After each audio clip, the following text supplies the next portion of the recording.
Welcome back, and thanks for joining me on the second episode of the Free Folk podcast. Today we have an interview with Taz, one of our regular players, and recipient of a golden ticket. Recipient, he won it, so really, really exciting. Okay, well, thank you, Taz, for joining me today on the podcast. Thanks for having me. Pleasure to be here. Yeah, you're actually you're officially our first guest on the Free Folk Gaming podcast. So, mate, how do you feel about that? Honored, Yeah, stoked. I'm looking forward to hearing other people. But yeah, it means a lot. Thank you. yeah, you're welcome. Well, I mean, I know Taz quite well through Kill Team now. I think we've known each other for what, maybe 18 months, maybe 2 years, something like that. Yeah, I reckon it's probably going on 2 years. Yeah, I think so. Yeah, party that we held last year, right? But you were sort of like there with a mate or whatever. Yeah. Yeah. So Yep. definitely coming up 1 year now. So yeah, exciting time. So I've got you on today because I thought we'd talk about a couple of things. So in the guise of this podcast, it is going to be probably at first quite hyper localized to Queensland and probably Brisbane. And I wanted to get some people on to talk about their experiences and what's sort of happening in our community. But probably the most important thing as well, Taz, and I hope you don't mind me saying, I would say you're probably our strongest competitive player here in Brisbane, and the Don't whole. know about that. I would know about that. Yeah, I've had many games against you where I'm pretty sure the outcome was in your favor, but I don't know, maybe that's a skill level thing. But the most important part is recipient of a golden ticket. Yeah, yes, I guess that is definitely true. I think I'm the only one from Queensland to get a Kill Team golden ticket so far, which is pretty sweet. Yeah. And yeah, speaking of how long we've known each other, that was the at the second collector's market that I went to. So we definitely both attended the first one, which Oh is yeah. quite cool. Yeah, which is Yeah. that was a really good event. The last one run by Yeah. um Tabletop War Masters Tabletop War does Masters. Yep. fantastic things around here. Yep. And who ran the first one? I can't remember. I think it was just some random who was like, "Oh, I'm the odd one out for 40K or something," right? Yeah, that's what it definitely felt like that. I think they just Googled like how to run a Kill Team tournament and then we sort of just told them what to do. Yeah. It was all right. It Yeah. wasn't bad. No, it was a good event. But I think it was nice and friendly too. Like that was cool, right? yes, it was one of those ones where I think yourself as the main contributor, people from the community brought their own terrain, and Mm. we all just had some games, and it was fun. Yeah, it But was a good. then yes, definitely stepped up for the Tabletop War Masters event with the golden ticket, which was fantastic. Yeah, that's really good. I know Ian worked so hard to get that golden ticket, and I know he's done a lot of hard work to get our competitive scene up and running. So shout out to Ian. Um, Absolutely. so about the golden ticket, I've got a couple of questions I wouldn't mind asking you. Yeah, far away. So yeah, so the first one, absolutely non-tactical, non-strategy wise, but it's a nice, easy one for you. Tell me, can you walk me through the moment you found out you won the golden ticket at the end of the last collector's market tournament? How did you feel? Yeah, so I think it was the second last round, I played a game against Christine who'd flown up from Sydney, and she is an incredibly good player. And she'd already won her golden ticket, but that was like the chance that I would get knocked out of the running, so to speak. So winning that by 1 point Yeah. was sort of the start of oh wait, I might actually have a chance of getting this. Yep. So immediately called my partner and was talking about, we we might need to actually talk about if I would accept it if I won. Uh, because well, for Australia, obviously it's a big flight, bit of an expense. Yep. But yeah, we basically concluded, of course, Yeah, of it's course. yeah, there's nothing in the way, so why not? And then yeah, got into the last game. Um, and it was against novitiates, which I am not super familiar with, and against a player named Heath, also from Sydney. Yep. And she was a fantastic opponent. I think we got about halfway through, and I started realizing that I had a bit of a lead on the points, and I was going to get it. And then the game itself started feeling very, very surreal. And I think we'd also run over time, so it was kind of Yep. like the entire convention around us was packing up, and then there was just the two of us playing this like weird chess match in Yeah. the middle. I remember they were Um, like bumping out all the because collector's market for those people who don't know is it is it's a big venue held in a shed sort of thing, and it was like an industrial shed. I'll say yeah, it's makes like more a big sense. warehouse kind of Yeah. vibe. And anyway, there's lots of stalls there. I would say it's probably 80% stalls of people selling wares, and then just a small section. Well, I guess it takes up a lot of space, but a small section of wargaming going on at the same time. So yeah, there's these guys packing up their stuff, and you guys are still rolling dice. Yes, yes. Yep, felt very strange. And then at that same moment, there was also a game going on in parallel between, I think it was between Liam, who's one of the best in Australia by Yep. far from Yep. Sydney, Yep. and Emma. And I think the outcome of that game also was going to influence if I was in the running for the ticket or not, because at that stage, Liam had already solidified he was the winner, but that was going to be like his third or fourth golden ticket. So it was Yeah. all the fight for second place. Yeah. Yeah. Oh, well, that's good. That's good. And it's funny too, I guess, you're sort of keeping an eye on your game, but also like their game as well. Like, oh, how's that happening? What's going on there? Yeah, yeah, yeah. Yep. Yeah, It that's good. was definitely, yeah, a yeah, riveting and nerve-wracking experience. It was fun. Yeah.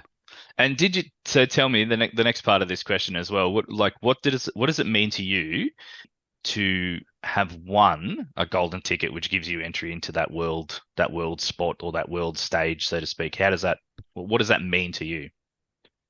Yeah, so for me, I grew up uh, reading White Dwarfs. Yeah. I'd get one for my birthday and one for Christmas. I'd have two for the year most of the time, and I'd read them front to back.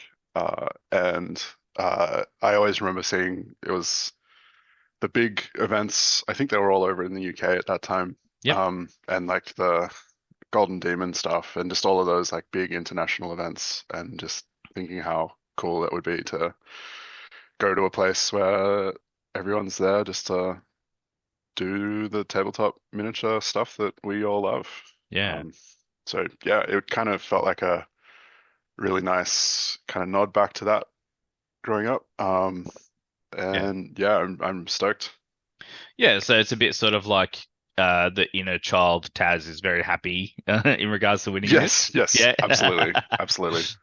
Yeah, that's awesome. Yeah, it's the same thing. I remember when I was quite young, I had a Warhammer catalog. Oh And yes, I remember these things. You used to get them. I can't remember where you got them. Like if you did mail order or something and you spent over a certain amount, they just give you this catalog. And oh man, I remember the pages were falling out of this thing. The amount of times I'd flip through it. So yeah, yeah, yep, yep, yeah, exactly that. totally understand. Yeah, so I guess let's talk about I guess this tournament, well the upcoming because it's probably what 5 weeks away as I of now. fly out in a little under 5 weeks, and the actual tournament's a little under six. So yeah, it's like five and a half. Yeah, right. So leading up, obviously, does it probably still feel a little surreal or? Yeah, definitely. Yeah, so in the immediate aftermath of that event and getting the ticket, I had a chat with Ian, and we were saying that the best strategy for me is essentially to learn other teams because Yep. we have an active community here in Brisbane, but Hmm. it's by no means broad. There's No. every tournament I've been to, there's always been teams that I hadn't played against Hmm. in that lineup. So yeah, essentially dove into that, and then they announced a new edition. Yeah. So yep, now everything is kind of reset, which is both a blessing and a curse.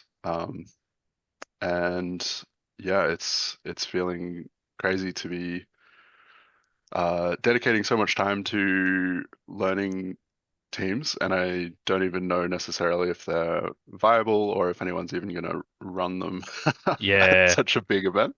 yeah. Well, it's quite But funny too, yes, like because we had our first last weekend was the release of third edition, officially, and I think even to that point where people are sort of rocking up to our local, and we're going, oh, what teams are even good? Like we don't even know yet, right? yeah, yeah, and I mean, I ultimately like one of the reasons that I love this game is that there never feels like an auto lose, Mm, or at least there never has. Uh, I think some of the teams that exist now are kind of pushing that a little bit. yeah. Um, but I mean, I'm hopeful once some balanced starter slates come out, that'll all be smoothed over. However, I'd be very surprised if there was a balanced starter slate before Welts, given that it's 5 and a bit weeks away.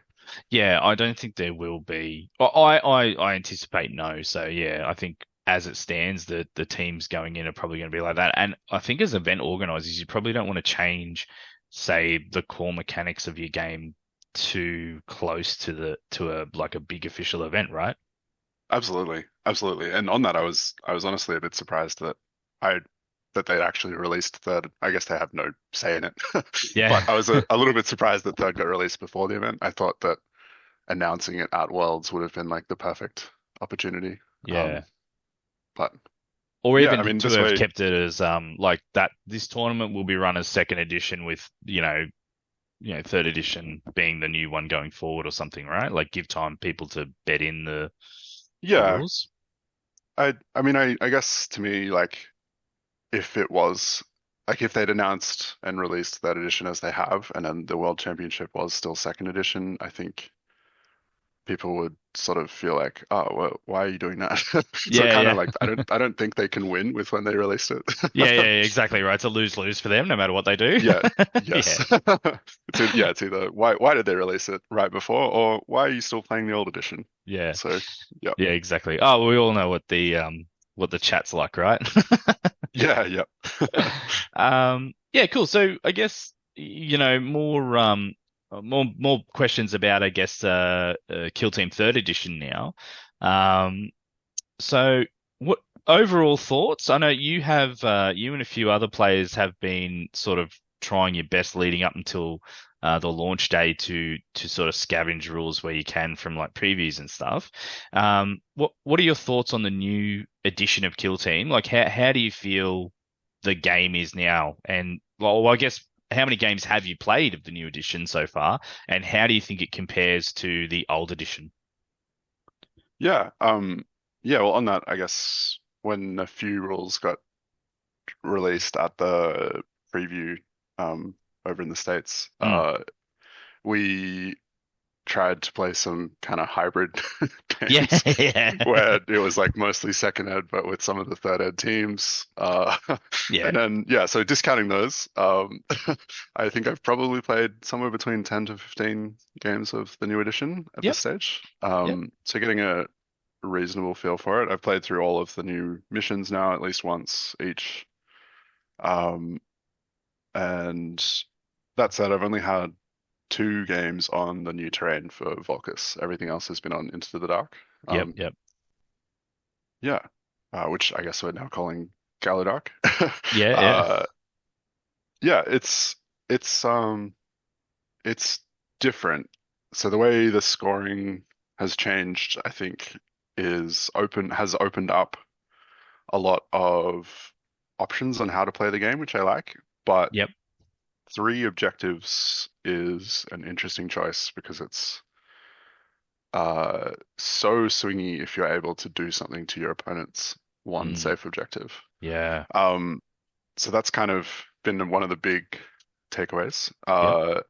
And I guess hand in hand with that is that Turning Point One not being able to score anymore, um, has kind of turned that into just everybody plays real cagey in stages Yeah. because unless you can get a clean shot off that's not, yeah, essentially non-reciprocal because it's silent or something, Mm, uh, there's no reason to expose yourself. Whereas before there was this kind of cat and mouse game of trying to jump up and snake some points early, Yeah. and Yep. that was a trade-off.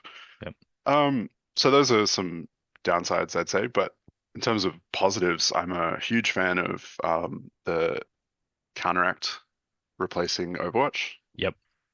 So that's the rule that, yeah, someone can do a 1 AP action if instead of their activation after they've expended all of their operatives.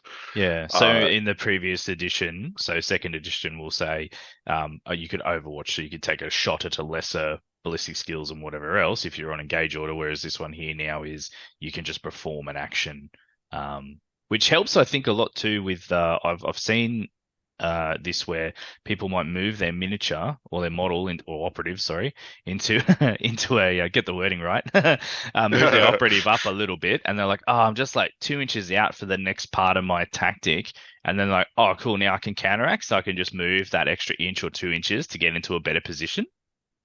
yeah, it's massive for things like that, and being able to adjust. Like, so if you put yourself, if you know you have a counteract coming up, and you put yourself in the middle of like two options onto the dark, for example, two different doorways, then you Yep. could later in the turn either move 2 inches in either direction towards the doorway that ends up being more important, Yeah. which just small things like that open up a lot of um, yeah, just like flexibility for players, which is really cool. And it also gets rid of the feel bad moments of someone charging and passing, and then suddenly your Marine can't do anything for the rest Yeah, of the you're turn. locked up in this like terrible thing. You're like, oh, this is good. Yeah, comfortable. Yep, yep.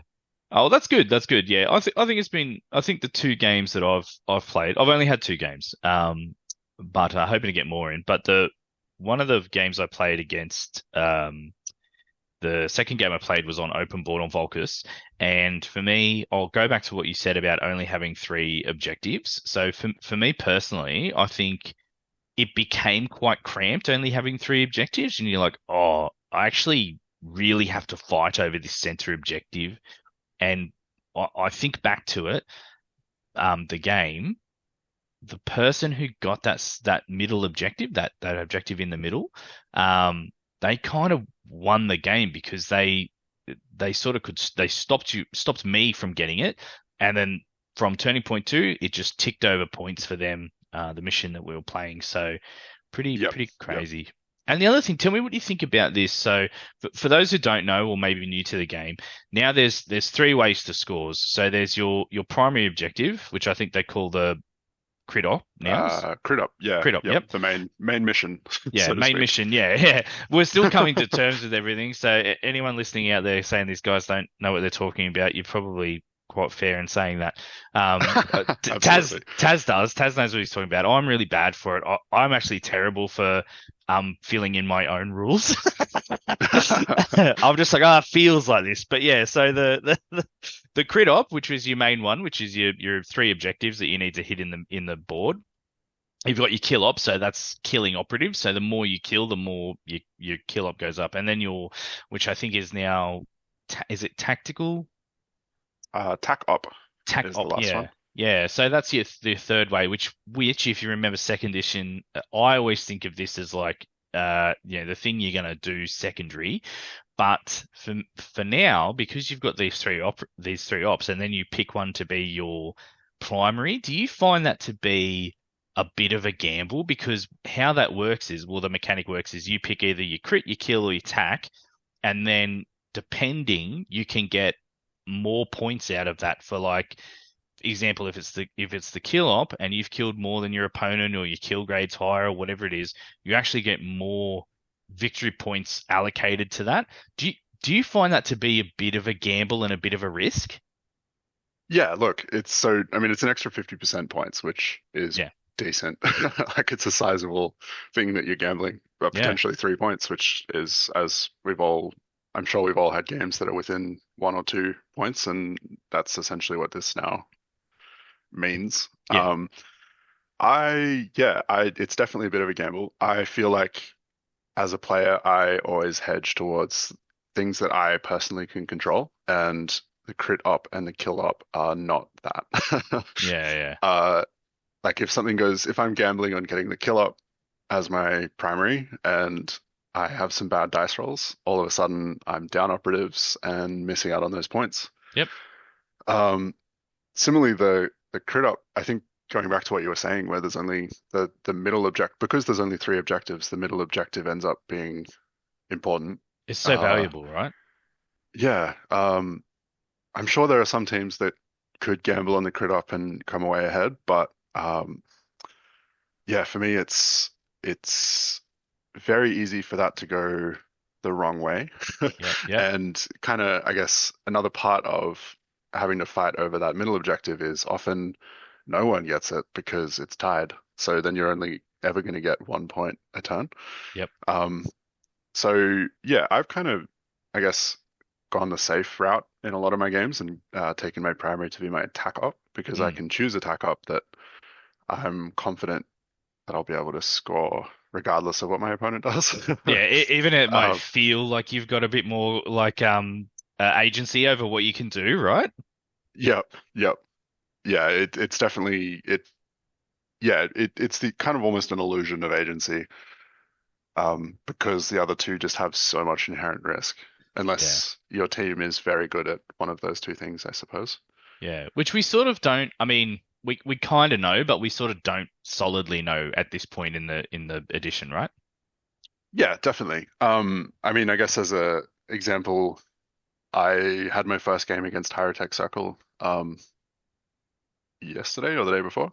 Oh, okay. And the way the reanimation works is that when you reanimate someone, your opponent's kill up goes down because they're back on the field.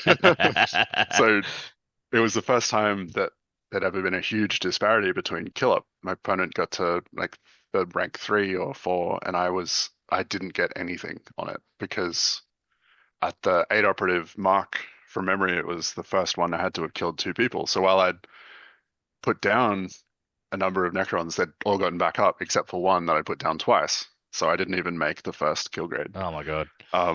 Which, yeah, I guess is an example potentially of a team that could do well taking the kill up as their primary up for Oh, that gamble. I'll tell you what, we can put this as a very nice little summarized strategic tip.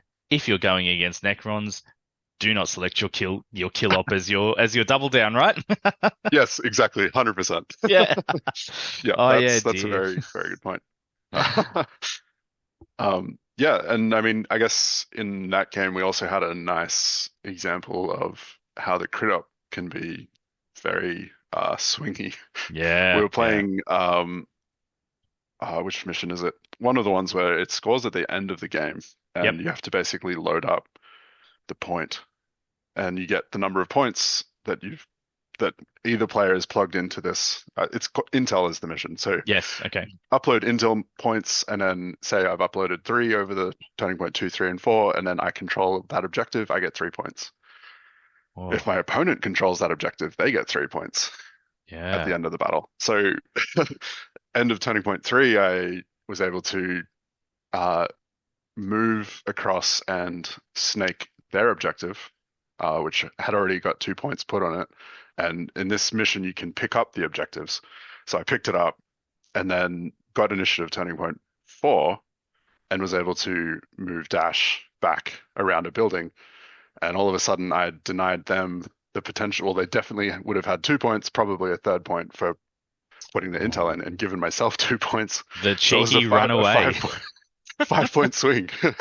So How good's that? And I think this is the yeah, thing about Kill Team Third Ed is we're learning a lot of like these new strategies now where it's like, oh, actually, I am going to run away with this point, like yes, make them come to definitely. you, right? Yep, yep. And I mean, I guess yeah, hand in hand with that is on the kill up, knowing like I'm terrible for this. I haven't really looked into it too much, but I feel knowing the next operative is either going to score your opponent points or not Oh makes yeah. should make a impact on whether you make a play that's going to risk Yeah, your definitely. operatives. Yeah, because you Yeah, probably don't want to for say a horde team, you don't just want to start throwing away operatives to to your opponent.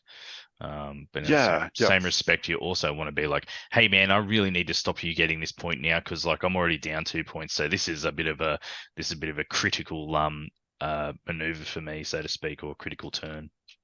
Yeah, yep, 100%. Yeah, cool. Yeah, no, it's been really exciting. Hey, so let's move on a little bit more. So I guess in general, we'll sort of come back more to the free folk side of things now.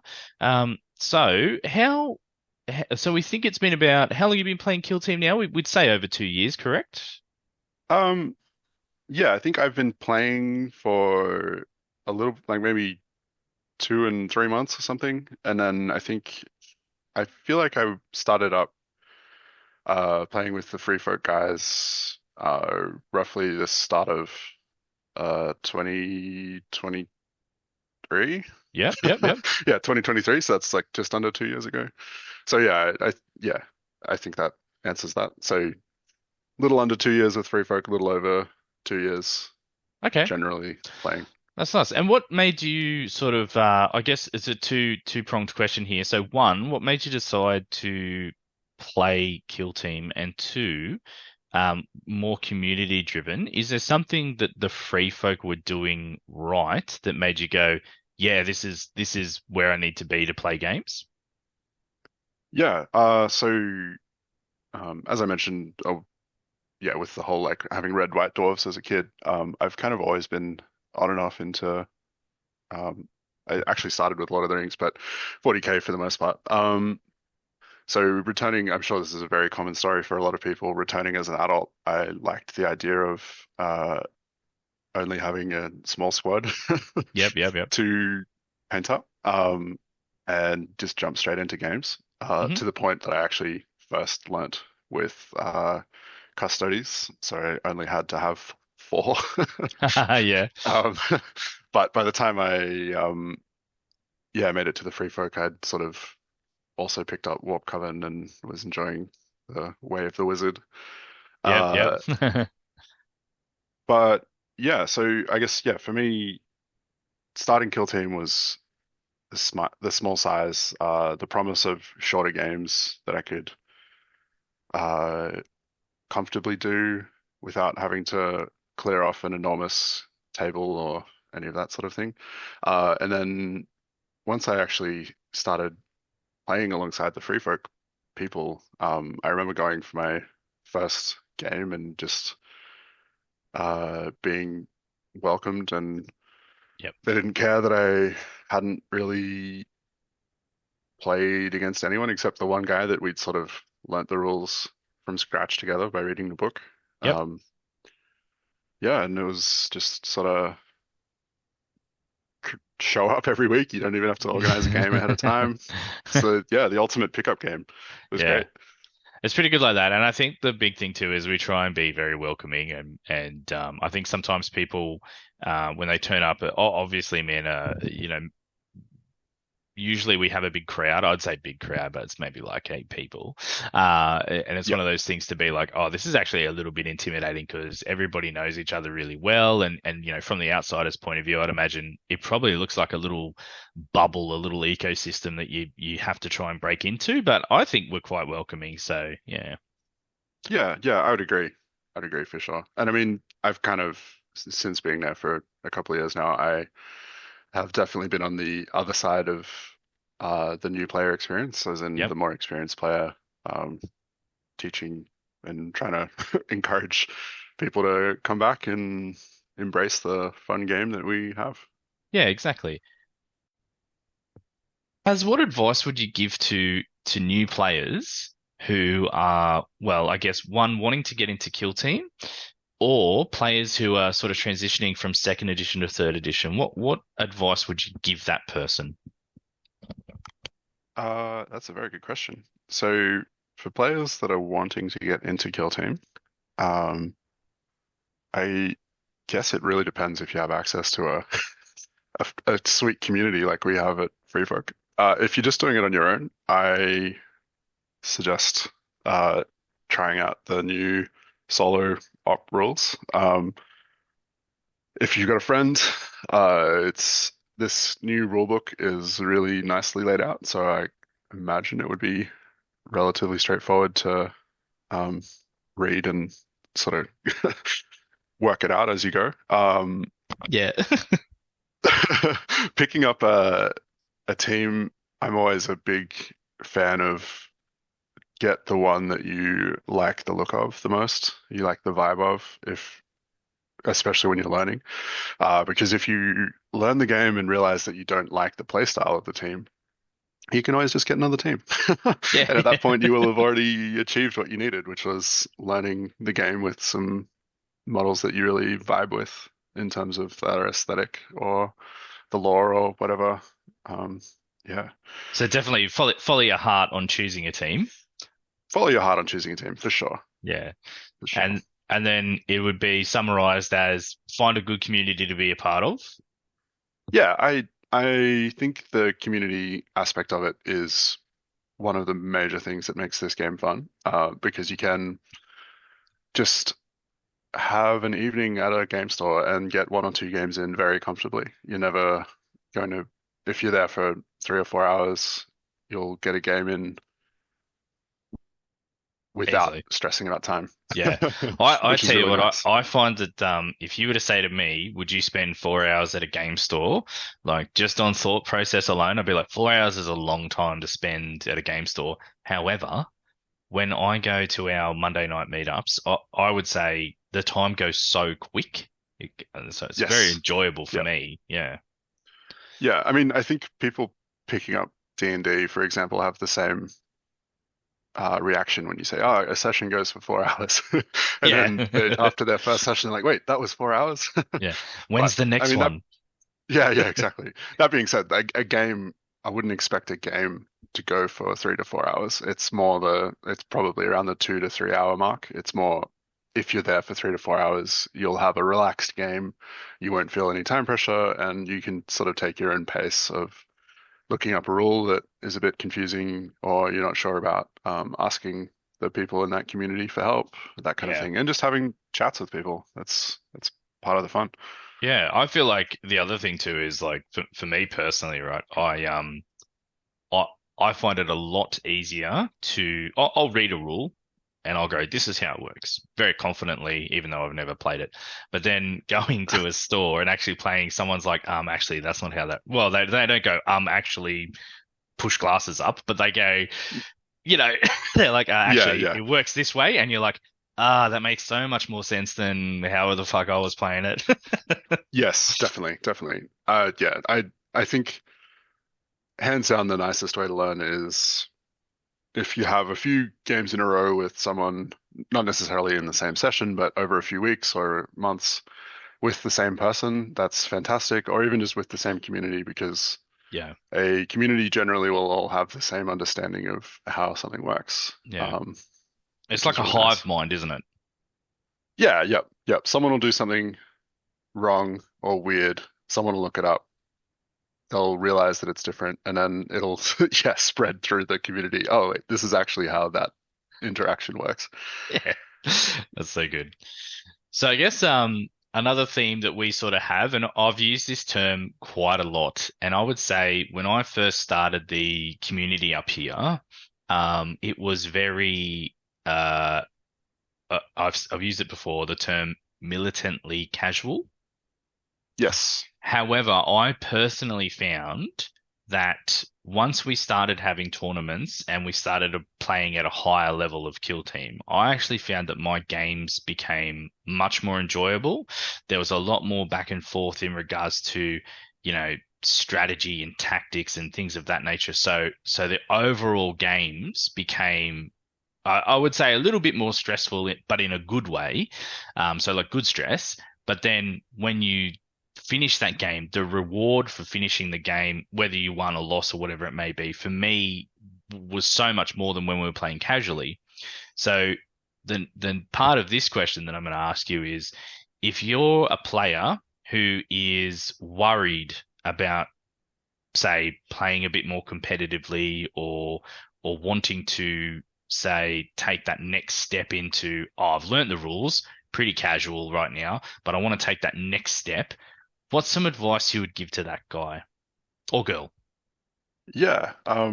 So I encourage people to have a crack at tournaments. I have had the exact same experience as you in the sense that since going to tournaments, it feels like a cleaner game, and I feel like a cleaner game is, well, it's more as the game was intended to be played. That's how it was designed.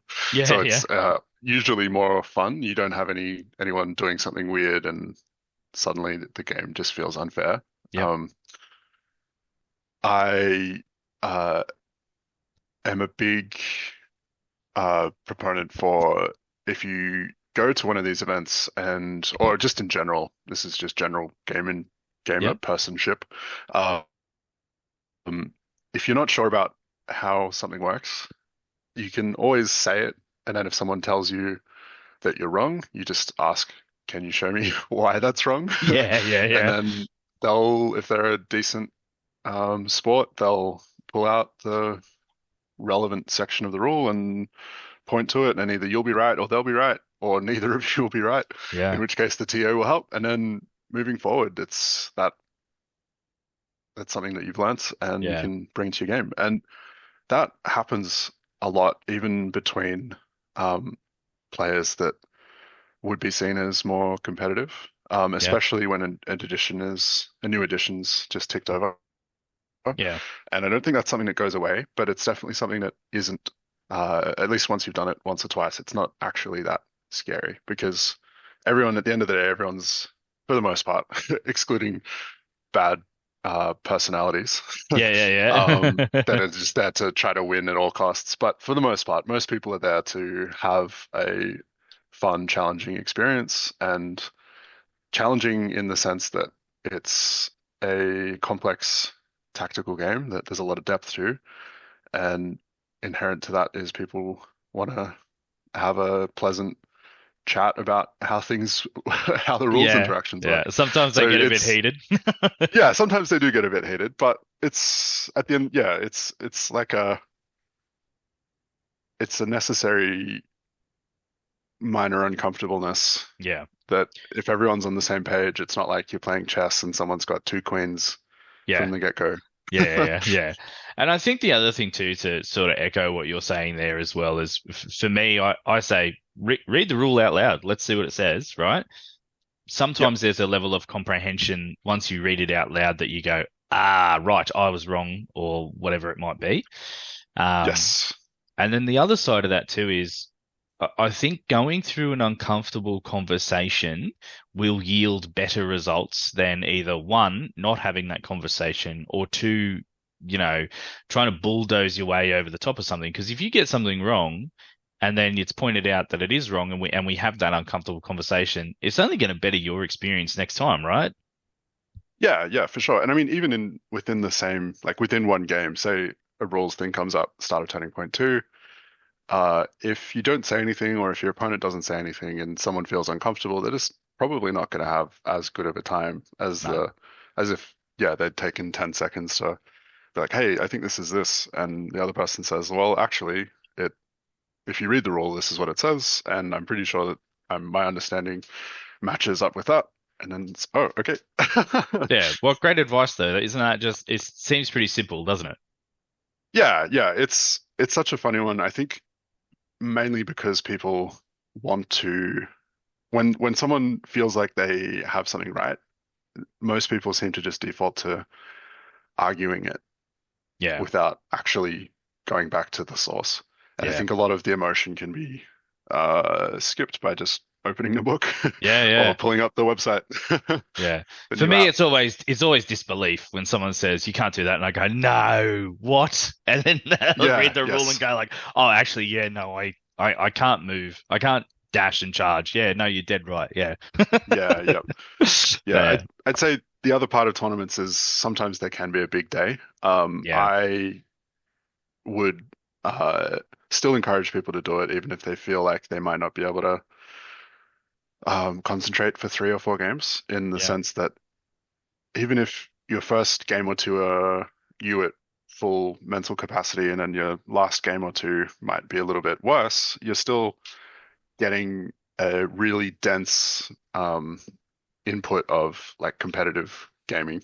Oh, So as a 100%. Yeah. player, you'll get a lot better. And then also, it's just it's a really nice way to meet people. And in between games, people are just having conversations and getting lunch and hanging Yeah. out. And yeah, I would say 50% of the people in our Free Folk league or team or whatever we want to call it, group, I would say 50% of those people were met through tournaments and then continued to turn up to our regular scheduled nights. So yeah, it's definitely it's a good community. yep. All right, well, we'll finish up with a couple of quick ones here.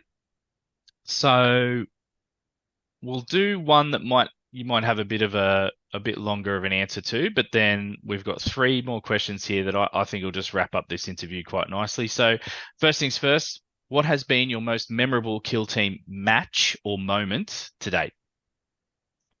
Oh, I think that's probably a tie between the two games that I think were the key ones for my golden ticket securing.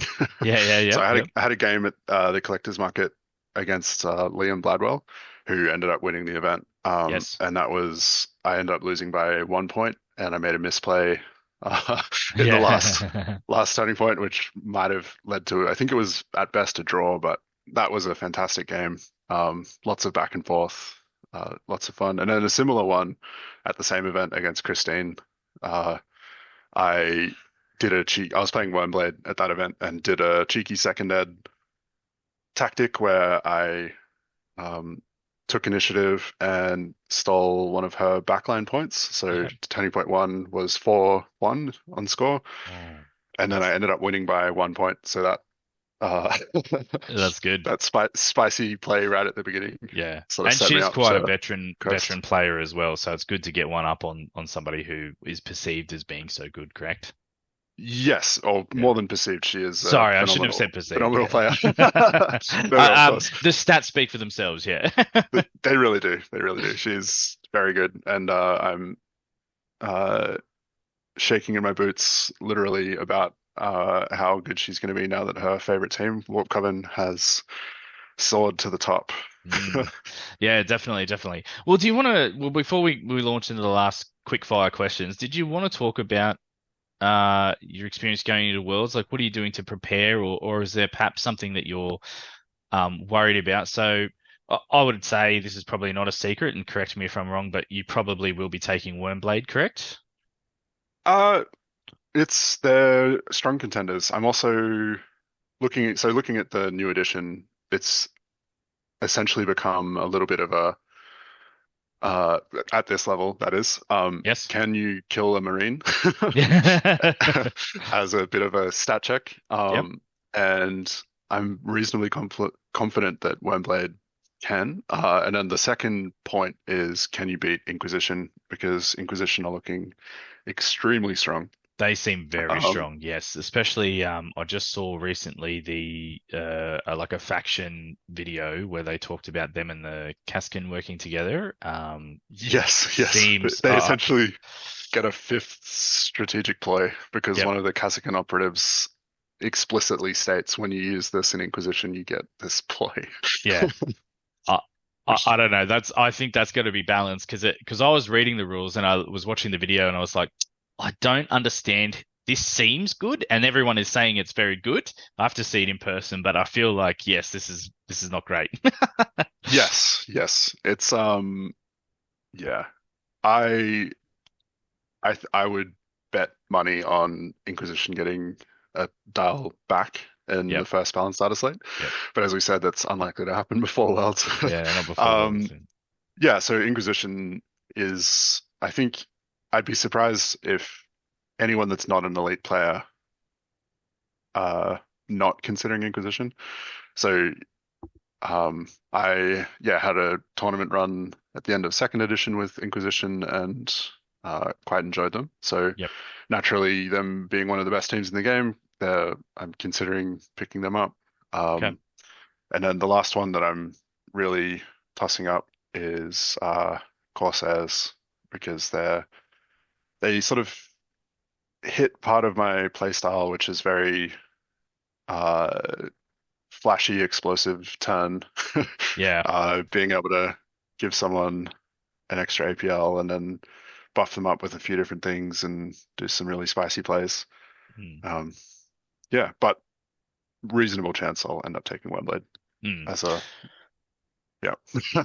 Yeah, high They're my contender. Yeah, favorites. yeah. Okay, cool. And then what's your preparation going in? Are you just going to try and play as many different teams as possible, or? Yeah, so um, there's 9 of us from Australia going to the World Championships, which is pretty huge. Mm. We're spread across Brisbane. The majority are in Sydney, and then there's a few in Melbourne as well. Yep. So we've been chatting a lot about what we think good strategies are, any sort of pointers and that kind of thing. And we've also Yep. been playing some tabletop simulator games. Good. So in addition to that, I'm also trying to tee up as many games as I can with the Free Folk guys up here. Yes. Um, and that's essentially just to get exposure to as many different teams and learn the new missions, get used to the Volcus terrain and all of that sort of Yeah. thing. Okay. So yeah, essentially just volume of games So yeah, at volume this of stage. games and learn all the new rules.